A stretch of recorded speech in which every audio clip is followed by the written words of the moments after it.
Kitchener, Cambridge, Waterloo, and the rest of the world. I hope you love it loud, because we are going to be loud talking this morning with Todd Vercoe from ActOut. Good morning, Todd. How are you doing, sir? I'm great, Kevin. How about yourself? I'm doing wonderful. Thank you so much for sharing part of your Saturday with us. And we picked a good one. It's the first thing I notice when I come out, of course, to do the show is the weather, because it is a beautiful Saturday. And there's been many. I mean, I say that, and as soon as I want to start whining and complaining about the weather because there's been so many cold days, then I realize, you know what? Every day that we get up and can go out and do something is a beautiful day. So let me make that clear. That I'm absolutely grateful for. But then Maybe we should play hooky from the radio station outside above the sunshine. it is, yeah, I know. Yeah, we can play music. Yeah, it's gorgeous. It's certainly not shorts. It's not Speedo weather just yet, but it's warm.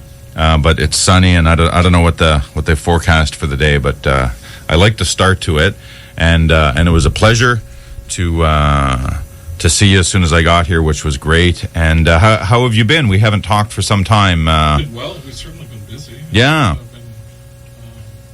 It's been a very busy season at ActOut, which keeps me rather active, and right now we're in the process of making our final decisions for next season, and so reading a lot of plays and trying to make some hard decisions. I got about half the season figured out for next year. All ready for next year? Yeah. Okay. So that's a secret. We'll be announcing on the 23rd of June our season. So. Okay. So why don't we give folks some background? So, Todd, you're the artistic director of ActOut. Yes. Which is, why don't you explain what it is and what you're up to? ActOut, or ActOut KW, is the Kitchener-Waterloo Children's Drama Workshop. It was founded in 1996, so we're heading into our 25th season next year. We serve children of the Waterloo region, creating theater by and for children. We run drama camps, workshops, summer camps, and we do five to seven productions a year. And it's been going for, I'm going to say 24 years. 24 years. This is our 24th season. Next year will be 25. Which is pretty significant, yeah. It was founded by Leslie Gale Hill, and she ran it until 2009 when Dee Bingelman was the artistic director after that, and I took over as artistic director about 2 years ago. Mm-hmm. And so was last year your first full year? Last year was my first full year. The previous year I did the end of the season. We did Peter Pan and Beauty and the Beast to end off that season. Okay. And then last year we did Fiddler on the Roof, followed by Don't Mention My Name, followed by Midsummer Night's Dream, and then Seussical Kids and Lion King Jr. ended our season last year. That's quite a busy run. I remember distinctly Don't Mention My Name, and that was one that I was able to go see, and I still remember quite how amazing the kids are, because obviously we're talking what's the age? We have some remarkably talented performers in our company. We're mandated ages 5 to 17, and so we'll get kids usually 5 to 16, maybe sometimes 17, and just turning 18. Our main productions are ages 10 to 17. Okay. So like this season we did Les Miserables at the Registry Theatre in December, and that was 10 to 17, and then we did 12 Angry Jurors at the Kitchener-Waterloo Little Theatre, and that was 10 to 17, and then in April we had our mini kids production, which is ages 6 to 10, and they did Aristocats Kids, and next week we're in Waterloo Park for the Tragedy of Macbeth, and the performers are 10 to 17, but I think we have 10 to 16 as our actual age range. Okay. And then in June we'll be doing Chitty Chitty Bang Bang Jr. at the Cambridge Arts Theatre. And that's also is that one also 10 to 17 as well? Okay. So where the younger kids focus then? You said you have some that are as young as 5. Well, the 6 to 10-year-olds, they did Aristocats this year. Okay. And we have summer camps for that age group in July. We have a camp called Cartoon Heroes and Heroines, which is a summer camp for them. Okay. Now, so, because I'm trying to imagine, I mean, that's pretty young. Like, if I'm in that age, obviously the parents are having a big role in encouraging them or guiding them as to, okay, do you want to do theater and things like that?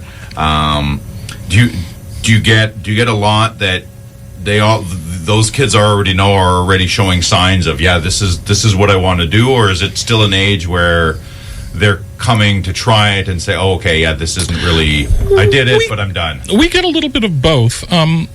Drama and dramatic activity especially is a very useful skill for creating life skills and life social skills. And we often find kids that have a little bit of anxiety issues or have trouble coming out of their shell, that a lot of drama games and activities help break them out of that in a safe, welcoming environment. The nice thing about the rehearsal hall is that mistakes are forgiven and everybody's a friend, and we all know that we're going to make mistakes. And so it's a very non-judgmental environment, which a lot of people find that, when they're in school, they have to worry about their peer pressure and worry about getting good grades and things like that. Whereas in a drama group, generally you can expect a welcoming environment from your peers that want to encourage you rather than clique out and be obnoxious to you behind your back and things like that. Right. Which makes a huge difference. It does. And especially, when you get the 8 or 9-year-old who's a little bit shy, it's a good way to get them out of their shell and discover that they actually have a voice and something worth sharing with the world, as we all do. Yeah, which is great, and I think it's something that hopefully, everybody listening, or parents and kids in general, come to appreciate, is that it's not a matter of, I'm going to be a professional actor in 20 years, therefore I'm going to go participate. It's quite the opposite. This is a very open and very much so exploratory. Anybody and everybody should consider it. I often say that I'll get questions from parents: do they need experience before they join a company? And I say no, I exist to give experience. Right.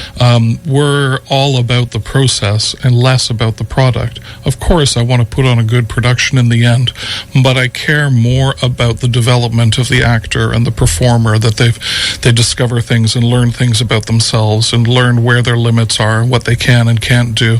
And the rehearsal process is what I care much more about. The process is key to us. And then the actual final performances that we do, that's of less importance to me. It's much more about the development of the actor and watching that development arc through a child as they go through any program that we do. And is it common for the kids to come back year after year, or is it generally a brand new group every year? We have kids that have been with us for 10 years and longer. Wow. So we get a lot of people coming back. Certainly there are fresh faces every now and then, and as we get older, our interests change and there are more opportunities to do different things. So we do get some turnover in terms of our cast, but we've had a lot of people that have done 8, 9, and 10 productions with us right now. Which is in fact, incredible. I'm thinking of, for Macbeth next week, I've got an actress she's been with us, I think this is the 15th play that she's done. Oh my goodness! Okay. I think that's right. That's pretty incredible. That's she started when she started when she was quite a young girl. Yeah, and that's great to have that. But like you said, even though there's folks like if I was a new kid wanting to try it out, or a parent wanting to explore this with for my kids. It's not a case of it's all people that have done this before and my kids knew. It's it's more of a mixture of a bunch of people trying it with some seasoned folks that were new at one time. Very much so. And when we do they can be welcoming. When we do productions generally, now this is not always the case. So, for example, with the little kids production, the mini kids production, this is not the case. And with our advanced actors production, this is not the case. But our main stage productions, which this year would have been Les Miserables, is Chitty Chitty Bang Bang to come, and it is Macbeth next week. We take our company of actors, and from that company of actors, we will create two casts, two versions of the play. Now, we do this for a couple of reasons. One is it gives an opportunity to spread bigger parts around. So everybody gets a challenge of doing both a lead role and as a supporting actor. It builds in a peer mentor, meaning somebody else is, if you are playing Lady Macbeth, you've got somebody else who's playing Lady Macbeth, so you can work on the challenges of the role and compare notes and help each other out. Quite honestly, it also builds in understudies in case we have a sickness or an illness. And then when we get to performance week, those companies of actors will then perform in repertory. So we usually do about eight performances. Okay. And then, so we'll do 4 performances with one cast and 4 performances with the other cast in repertory, changing every day. Wow. So they get and the children get an opportunity to explore more than just whatever role they might have been tagged with, which especially we have, as a company, we'll take anybody. And so this means we often have kids that have developmental disabilities where if they're in a company where you've got a straight cast, one performance, they are likely going to be stuck in the back as a part of the ensemble dancers and never have an opportunity to shine. But because we do our double casting, we're able to take those people and give them a little bit more of a substantial role. So they get both experiences, that of being a part of the ensemble and being a lead in the play. And again, because of the peer mentor that they get, it creates a great developmental opportunity for them. Now we only do that with our main stage productions. We don't do it obviously with our mini kids productions because the kids 6 to 10, quite honestly, sometimes it's difficult just to get them to stand in the right direction. Sure. And I know before my time they tried to do double casting and they found it was too much. It was overwhelming for the little kids, so we don't do it with them. And when we do our page to stage plays in the summertime in a week, taking a script on Monday and performing it on Friday, there's just not enough time in that short week to try and do double casting, so we'll do one straight cast for that for this summer. This summer we're going to be doing a comedy. All I really need to know I learned by being in a bad play. Oh dear. And we're also then going to be doing a 2-week musical camp of Annie Jr. And we'll be taking our act on the road and going to the Elora Festival to do Seussical Kids there. Oh, that's wonderful. And these are all page to stage. Come in Monday morning, here's the script, and we'll start working on it, and we'll be performing on Friday. And these are so they're 5-day summer camps. Yeah. So for folks that are interested to get more information, to register and so forth, where do they go to get this info? Head to our website, www.actoutkw.com. So www.actoutkw.com. And are you also active on social media? Yes, we're at ActOutKW on Twitter and ActOutKW at Facebook. Okay, so ActOutKW is the place to go. So we'll come back to those again to make sure folks get another opportunity, and I'll also post that on the show Facebook page, which is my audio face, so that people that are listening that might be driving and are like, oh, summer camp, we better get on that. It's only the beginning of May, but for summer camp planning, we're well into that time. So parents. Yep. I've already got a lot of registrations, although I still have space, but it'll get tight soon. And that's a lot of fun. My I remember those years of trying to plan out a summer camp schedule for young minds that you want to keep them safe, you want to keep them active, you want to keep them interested. challenged. It's an awful lot for decision making, and thankfully we're blessed in the region. We have lots and lots of choices, but you bring a really cool combination, because it is active, and you mentioned right at the beginning the safe space aspect of being able to come in and try something new, but in a welcoming way. Yeah, it's an inviting environment. It's positive, and right? This is not. Yeah, this is not. We're not there to challenge anybody to be perfect. Right. I'm often some of my castmates will be cast members will be aware of what I'm about to say, because I say it a lot. I expect everybody to be perfect on the day that I'm perfect, which means they have nothing to worry about, because I won't ever be perfect. Yeah, and that's a humble but very true statement, and one that if all our leaders followed, we'd all be better off.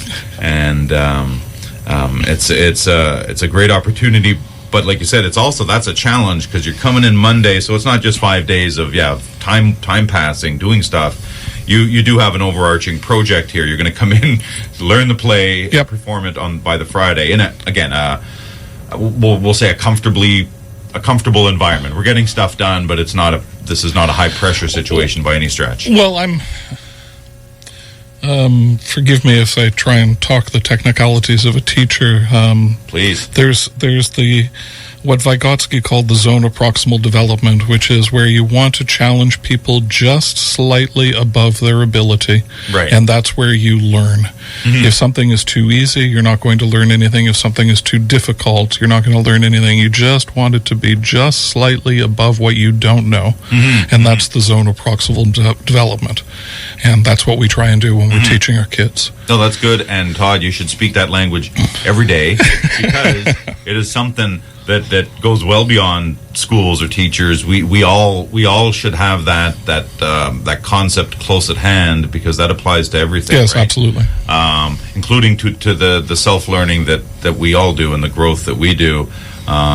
These are things I see a lot, where we often maybe vaguely know the idea. Those that know it, but the rest of us probably just have some concept that when it works, we're in that zone. It seems to be good, but we don't always know why.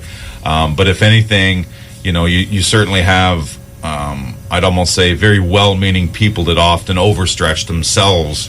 So they're trying too much, trying too hard, and not learning. And then you fail, and then you become frustrated, and then you take a step back, or even worse, give up. Yeah, and then you're not learning by staying. Practice makes perfect does not mean you keep doing the same thing over and over again forever. If it's something you're not trying to master, absolutely right. And those kind of concepts get mixed up simply because they're not top of mind, or they're not taught, like that terminology. Those concepts aren't explicitly taught to everybody. They're taught to teachers. They're taught to educators, right? Yes. And social psychologists. It's not secret. It's just a matter of, they go, well, other people don't need to know that. Actually, everybody needs to know that. Relationships would be another place. That could be a 2-3 hour show. We could, about learning in relationships and things like that. But it's certainly true if you think about, if you stay below where you already are, you're not going to grow. But if you decide to sort of all of a sudden take 5 or 10 steps forward, you skip those elements in between, right? So that's great. And we will sometimes, quite honestly, miss the mark, but we try very hard when we're casting to find the role that is appropriate for the actor at that time, where they are at the best stage in their learning and development to gain the most from the activity that we're doing. It would be, in some ways, it's the easiest thing to do of casting a play where I'm going to pick my 5 best actors and give them the 5 lead roles, and then everybody else is in the ensemble. But perhaps one of my so-called better actors might value the experience of being in the ensemble. Or perhaps they need to work on dance if we're doing a musical. In the same way, finding that role that's going to allow the child to grow. And so we take pains when we're casting to try and give students the opportunity, put them in a position where they're at that spot where they are going to most learn and gain something from whatever casting choice we give them. Are we perfect? Of course not. Do we make mistakes? Of course we do, but that's the aim. Yeah. No, which is great. So Macbeth is the tragedy of Macbeth is the production that's coming up. That's going to be debuting Wednesday. We have 2 morning matinees for schools, and then we have a Thursday matinee at 11:30 in the morning and a 6:30 performance. Friday 11:30 in the morning and a 6:30 performance, and then a Saturday matinee at 1:30 in the afternoon and a 6:30 performance. All in Waterloo Park at the Waterloo Park Bandshell. And where do folks get tickets? Same thing, right from the website? You can find a link on the website, or you could go directly to ticketscene.ca, which is a ticketing service that we're using, and then put in the search term Macbeth, or if you're interested in our June musical, Chitty Chitty Bang Bang, tickets are on sale for both of them right now. Okay, so ticketscene.ca is the ticketing service, but ActOutKW.com will have there is a link. There is a tickets page there, which will give you a link directly to Ticket Scene with all the times and showings. And so this one, so they're ready. So are all the kids sort of basically on pins and needles waiting for Wednesday, or is there still a lot to happen between today and Wednesday? We've got a couple of intense rehearsals. We have a rehearsal this afternoon and tomorrow night, and then we have 2 dresses Monday and Tuesday again, because we have 2 casts. We'll do a dress with the first cast and then a dress with the second cast. Yeah. The play is taking shape. There are some rough spots, I have to admit that, but I have great faith in these kids. They have remarkable talent and energy, and so it's going to be a fantastic show. And they're having fun also with some of the strangeness that we've added to our particular take on the Scottish play. Okay, so because I was going to get into a bit of the content. Obviously, hopefully nobody's going to be worried about any spoilers here. It's Macbeth, I hope. That this isn't Avengers Endgame. After 400 years, I think it's time that you're allowed to say spoilers. So so now any twists that you may have added, feel free to keep those under wraps so that. It's out there. One of the things that we've done is we're not staging it traditionally. We're actually staging it a little bit different in that we've set it in the future. It is in the year 2329. Okay. In Scotland, Ontario, in a slightly dystopic future. Oh, okay. A kind of Mad Max meets Macbeth, or a zombie Macbeth. Banquo's ghost is a zombie, not quite a ghost, and so there is some strangeness. I mean, Macbeth is a strange play with all the ghosts and apparitions and the nature of insanity and things like that. But we've added a little bit of a twist to turn it into something a little bit different. Which is great. I think it certainly gives it something fresh. Now, is that something? Do you when you're preparing? So we're now almost at the end. So let's go back for a bit in time to, I guess it would be last year that you decide you and your team, you first decide what plays we're going to do next year. Yep. At this time last year, I was trying to work out the season for this year. And then somehow Macbeth gets in there. And take us maybe through from that point to how does it turn into something different? Is that all before you have cast anything? Yes. Okay. Yeah. I first of all, we in order to make the play manageable, we need to do some cuts. And so adaptation. So our dramaturg, Jamie Neufeld, cut down the script for me, and she did an excellent job. She also cut down our script last year for A Midsummer Night's Dream. And while I think of it, I'm going to give a shout out to Amy Neufeld and our friends at Lightning Banjo. She also adapted a play, a version of Velveteen Rabbit, which is on this weekend at the Steckley Heritage Farm. I don't actually have the show times off the top of my head, but I know that they're doing performances at the Steckley Farm this weekend, and the show was mounted in December at the Registry, and it was extremely well received, remarkably popular. I'm sure that it would be if anybody's looking for a Mother's Day activity for tomorrow, I would recommend it. Lightning Banjo does some great work, really good family-friendly children's theater, and they're actually 4 times. Four. One of them's in 5 minutes. So get there quickly. That's right. So if you're just wandering around right near Steckley Farms and you're like, what should we do? Well, just pull on in and go see the Velveteen Rabbit, which was adapted by Amy Neufeld. So 10 o'clock today, but then there's, of course, another one at 1 o'clock today. Same thing tomorrow, 10 o'clock and 1 o'clock.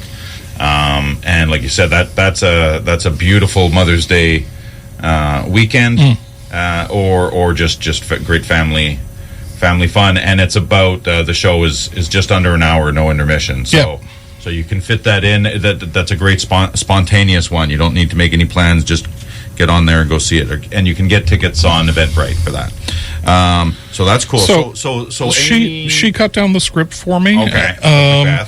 And then I basically decided how to stage it. I thought about doing it traditionally, but I've kind of always wanted to do a dystopic future Macbeth, and I put it to the board, and some of the older, well-respected children of a company, and said, I'm thinking about doing this, and got a universal yes. Everybody loves the idea, and so our costumes are denim leather, and we're having a lot of fun.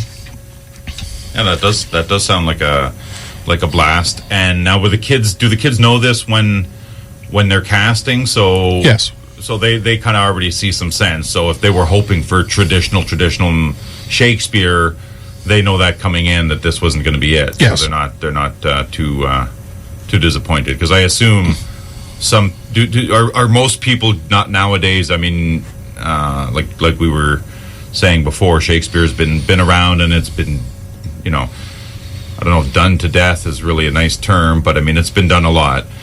Certainly in this area, certainly not too far. I'd love to see Justin Bieber, speaking of Stratford. Love to see him, and I mean that because I think for all the grief the poor young man gets publicly, I think he would act that thing out of the park if he played a role in a Shakespeare play in Stratford. But complete segue, I don't know where that came from, but I mean, there's an awful lot. There's a very strong traditional Shakespeare following. What do you get any flack at all from folks when you're like touching? Usually not. Actually, a lot of I've been involved in a number of different productions that have taken new elements in staging or modernization of some of the Bard's work. I'm trying to remember. There was, when I was at university, actually, we did a staging of The Merchant of Venice that was set in 1930s Germany. Oh boy! Which added an interesting twist to some of the elements in that play, and I think it made it sing well. And then there's also there is a version of the Merry Wives of Windsor that I was once involved in that was set in the 20s with the flappers. I know that Julius Caesar is often done inside corporate as a corporate staging. Right.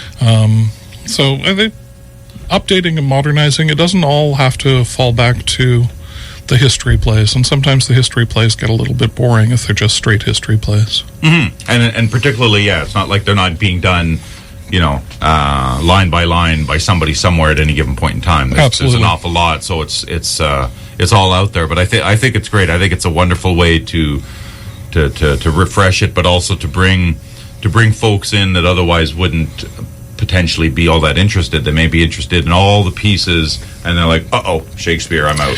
Well, which goes against what you're trying to do. I'll rail a little bit against our education system and the way that we teach Shakespeare in schools. We kill Shakespeare because it is done for far too long, and it's read. Mm-hmm. Shakespeare's not meant to be read. It's meant to be read by the performer. Shakespeare's meant to be heard. And it's poetry, and you can't always read poetry. You need to hear poetry. And it still amazes me the number of classes that are forced by the curriculum to do Shakespeare, and they'll spend like 3 and 4 months on one play and do nothing but read it and hand out parts to people in the class with people that don't want to read, have trouble reading, and can't necessarily act. And then that's your experience to Shakespeare, is bad actors mispronouncing words and missing all of the rhyming couplets, as opposed to,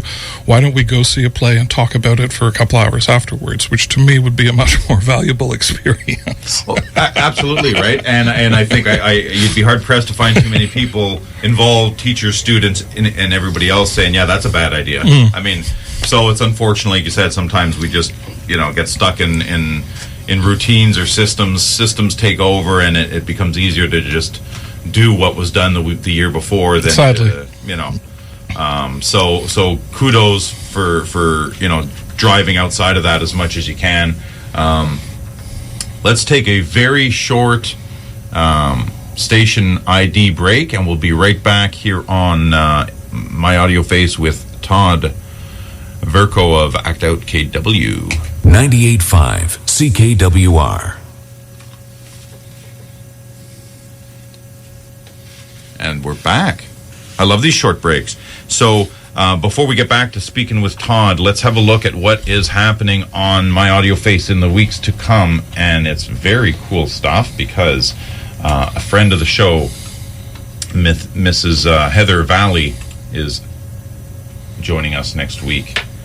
And if memory serves, and I don't want to spoil anything, we may hear some new music from her. She may perform it in the studio. I'll leave it as a maybe, even if I know whether she will or she won't, just to keep everybody kind of on their toes and tuning in. So that's next Saturday, May 18th. Jumping backwards to today, in addition to going to see Amy Neufeld's adaptation of the Velveteen Rabbit at the farm. Stackley Heritage Farm. Yes, thank you, Todd.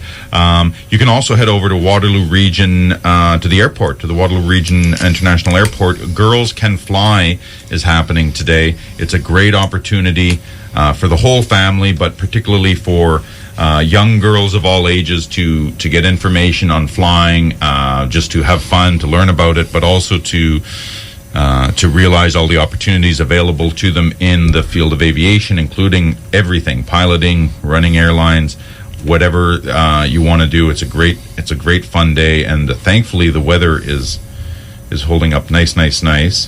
And would you believe, Todd, in all that time, I still haven't found myself over to my events page, because I've now learned at the ripe old age of 19 that I'm at, I don't do two things well. I don't speak and do stuff with my hands well at all. I know it. I've learned it.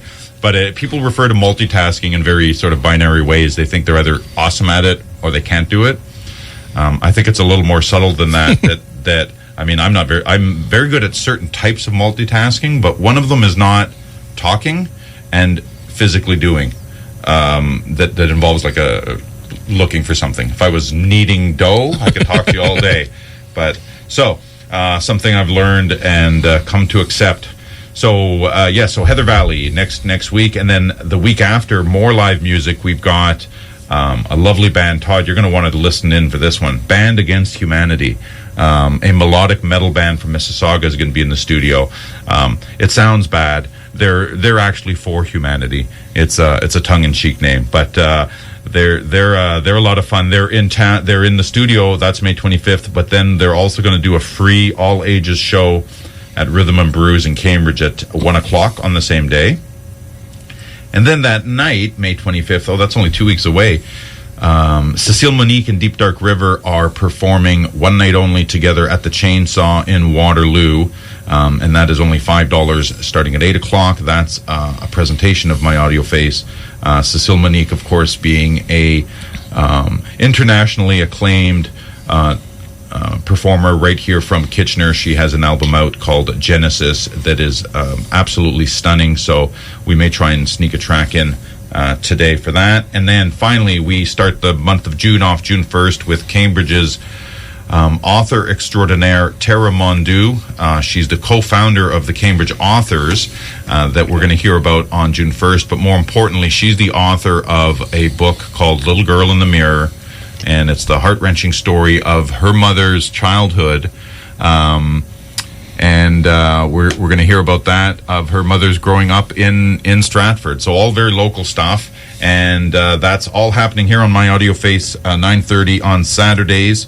Go to My Audio Face on Facebook to find all those dates again. Let's get back with Todd Vercoe, Artistic Director of ActOut KW. We were talking about Macbeth, which is premiering this Wednesday at 9:30 and 11:30 on Wednesday at and Park.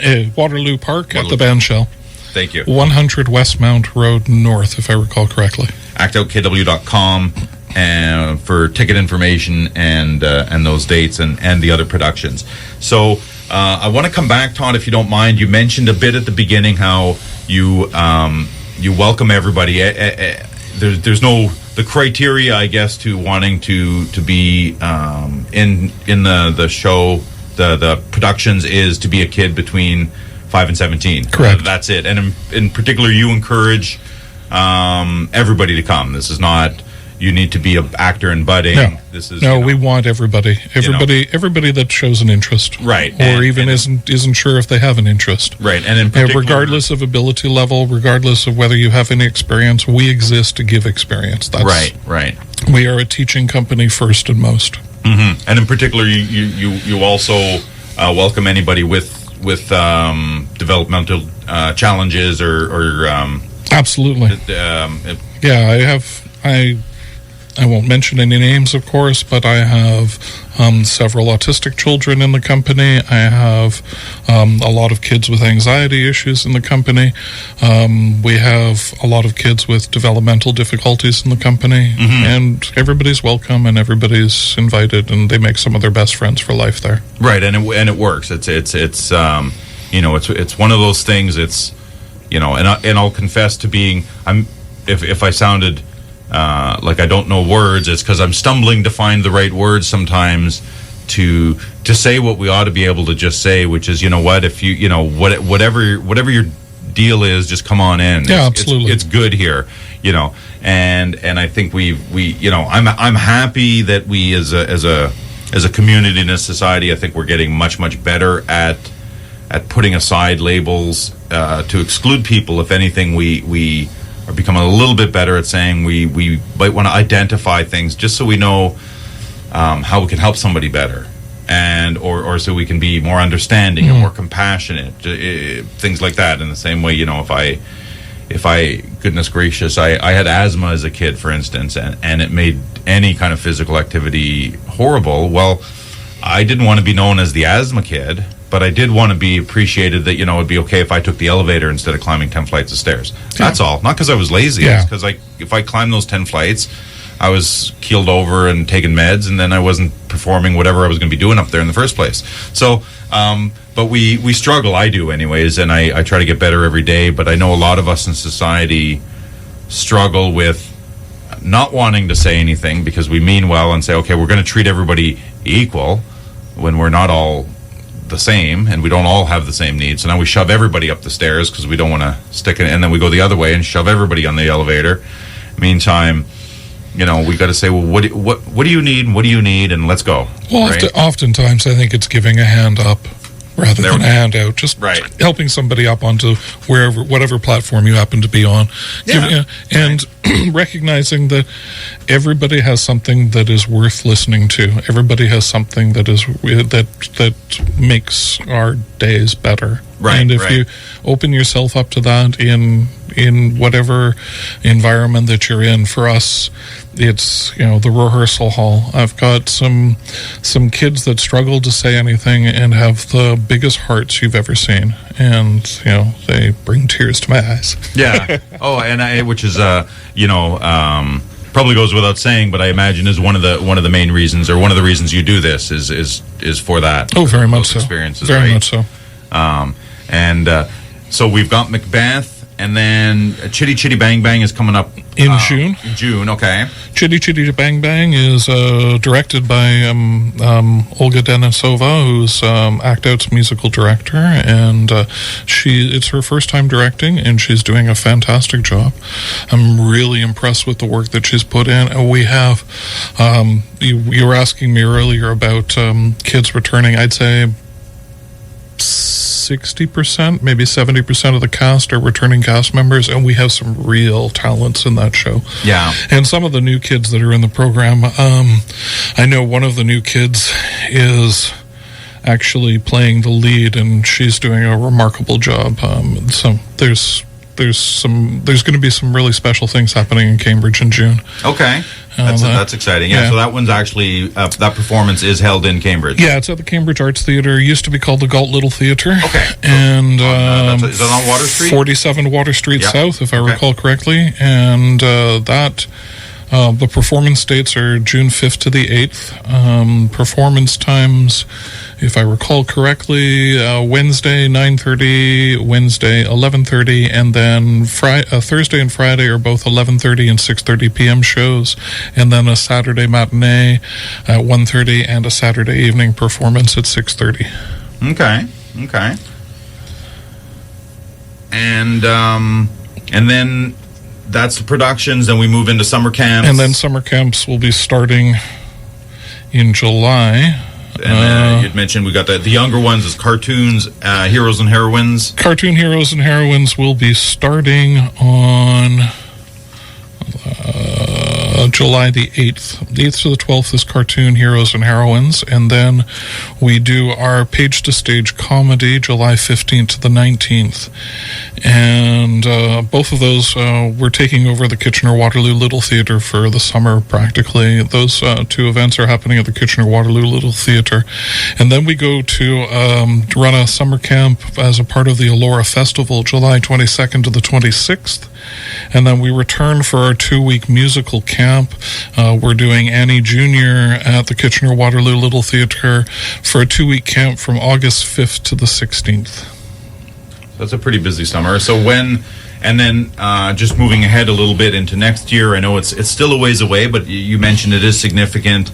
25 years? Yep, that's our 25th season. And so we're trying to plan some special events, and I'm trying to get together an extra special season. I can't announce our play titles until the 23rd of June, which is when we do our season announcement, but I'm fairly confident that our December musical will be quite an exciting event for everybody. I'm really happy to have the title that we have for the December musical. We were quite lucky to get it, and I think we'll actually be the first company in Ontario to be performing the show. We might get lucky with that. That's tell me more.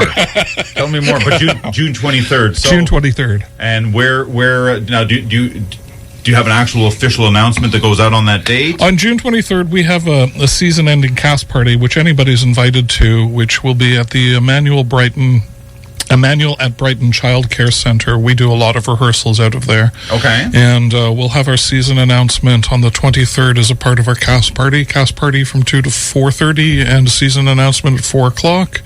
Let everybody know what our plans are for next season and what are the shows that we've got on tap. Now, our usual season, we do a December musical and a June musical, an advanced actors production that goes up in February, a mini kids production that goes up in April, and then a spring drama. This year, it's our Shakespeare. I'm not certain what we're going to be doing next year.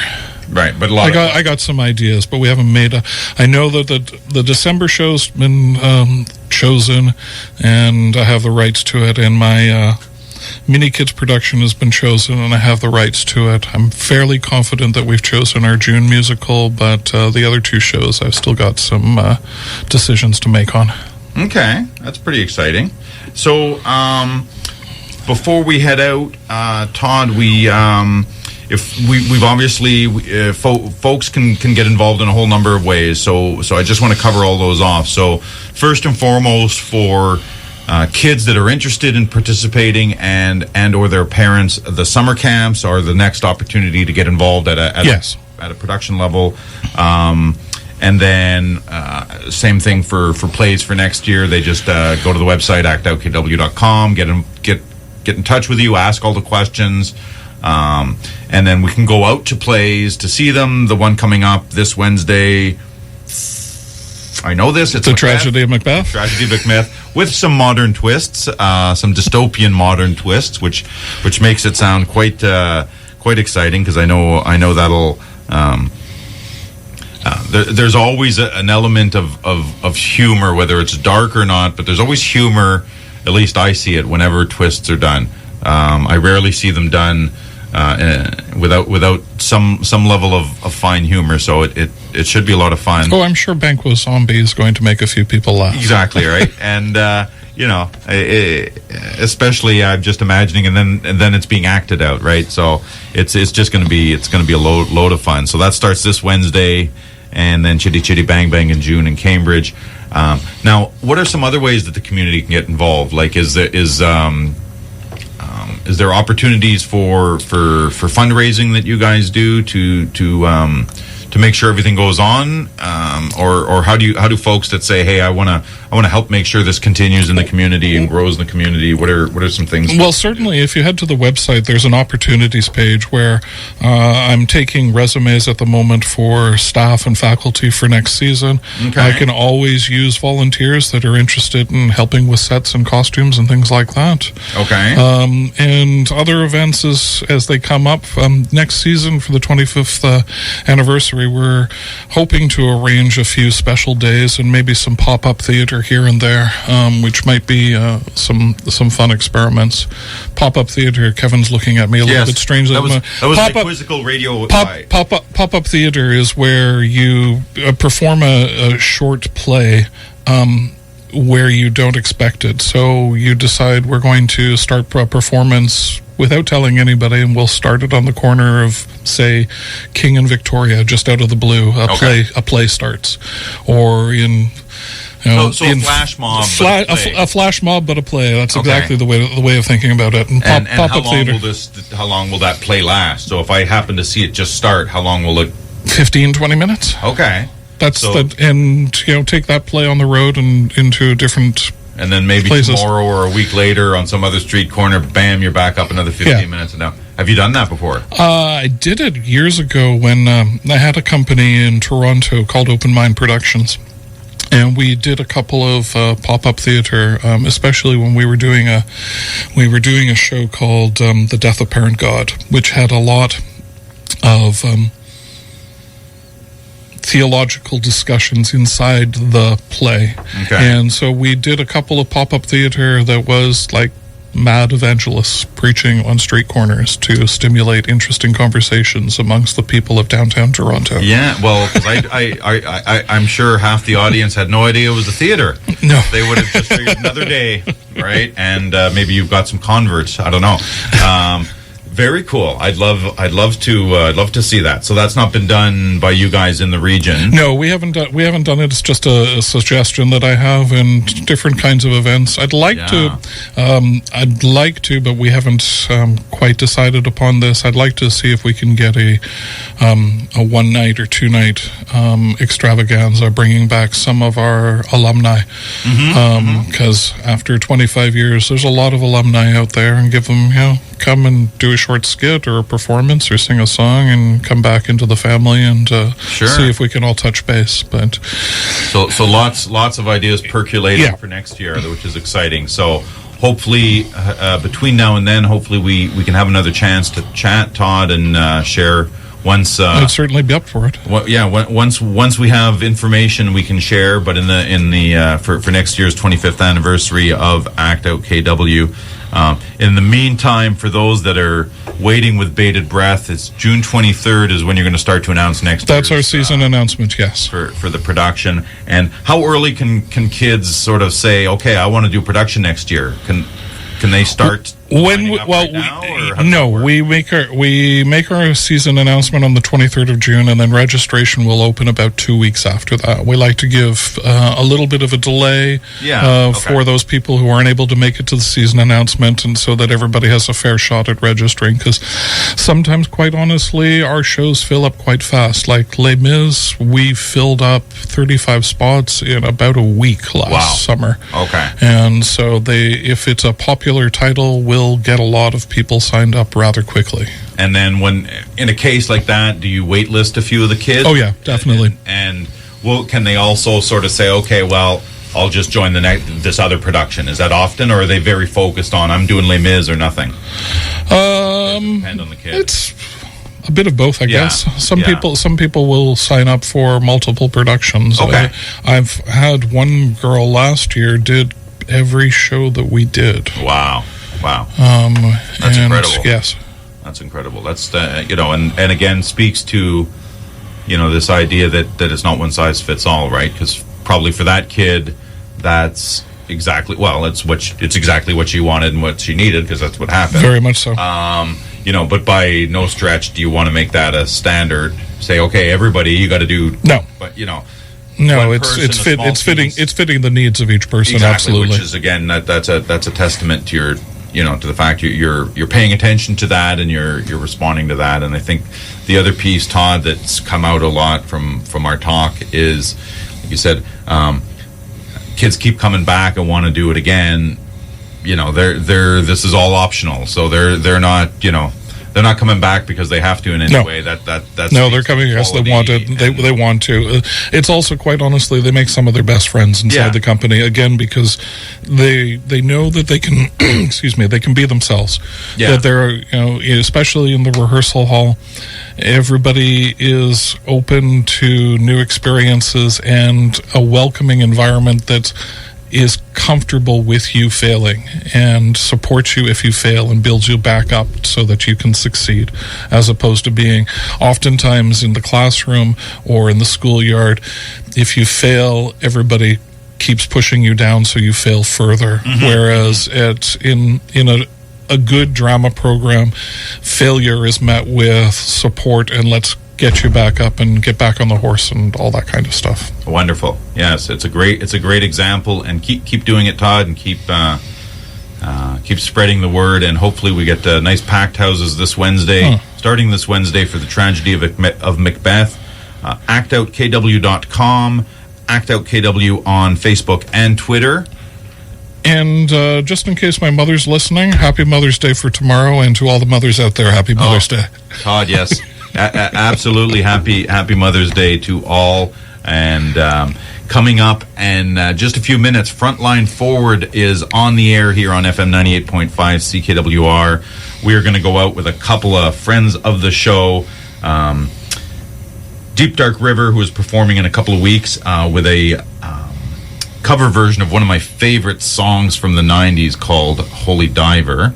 And then we're going to have Heather Valley with one of her singles, and she's going to be live on the show next week. Thank you very much to Todd Vercoe of ActOut KW. Have a great week, everybody.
between the velvet lines.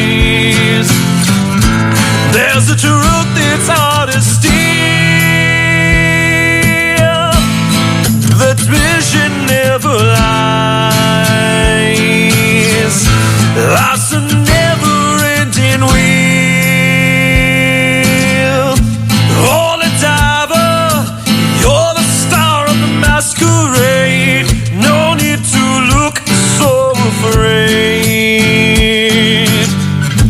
Jump on the tiger, can feel his heart, but you know it's mean. Some light could never be seen.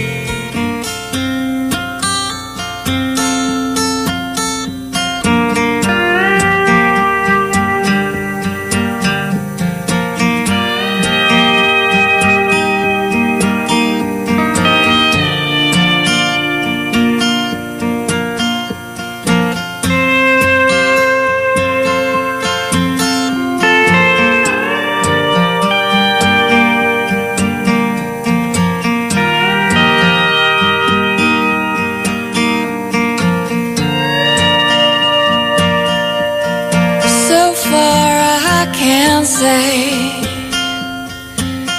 it ain't been that great, but I'm turning it around.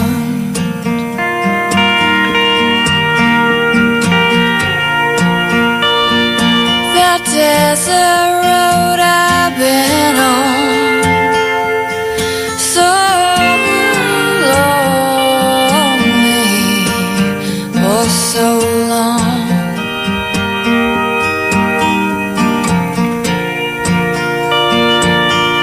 Met a man who gave me a train out on the sand.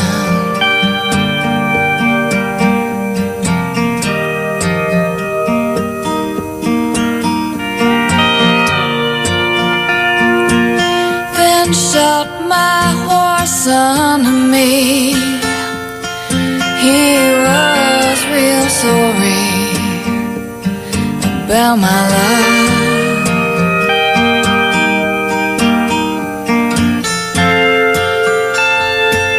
Clear sky, you left me.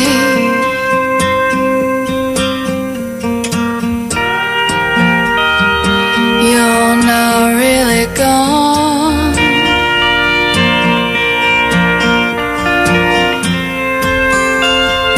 Riding high above me.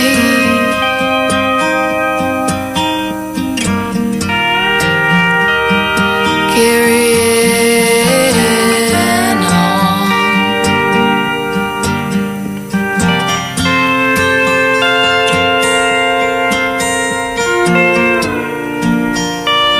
American paint, you're changing again.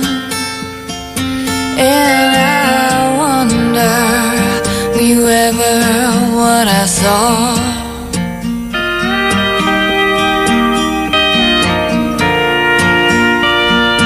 Your snake oil invention, your insistence, getting what you want.